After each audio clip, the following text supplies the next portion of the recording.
Most people focus on the UI, but honestly, real logic of the system in the backend. So in this video, I will show you what actually happened on the server when the user placed bid. So far, I showed front-end and real-time updates. But now let's go behind the scene into the backend. This is the auction controller. This is where the all requests come into the system. For example, when the front-end load the auction, it calls endpoint HTTP get public assign task auction result or get all auctions. This is get the all auctions from database. This is the most important part of the system, the placed bid. When the user placed bid, this is a method trigger. Placed bid endpoint, placed bid method. First, I validate the bid. I check still auction is active or alive.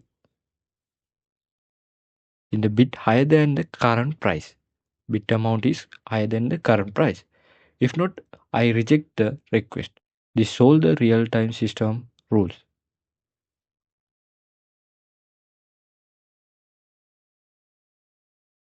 Using var tx avoid the database begin transaction assigning.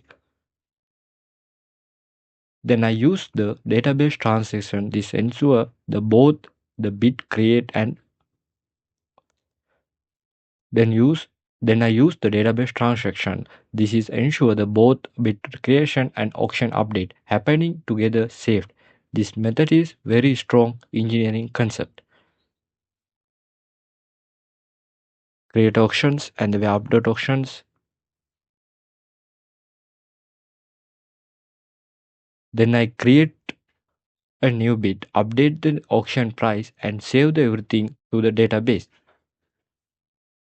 And after saving the data, I send the real-time update using the singular. Only user in that specific auction group receive the update. This connect to the backend to the frontend. Instead of sending the update all users and I send the update only to the user in the auction. This make a system efficient.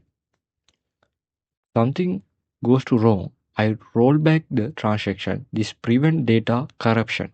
Create auction API, get the user auction and close the auction.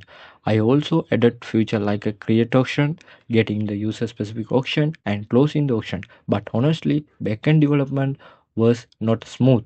Just like a database column errors and migration problems, API 500 errors, transaction issues, fix these help me understand real backend system. This project taught me backend is not just about API, it's about the data consistency, validation, and system reliability. In the next video, I will show real bugs faced and how debugging them. Let's build something real.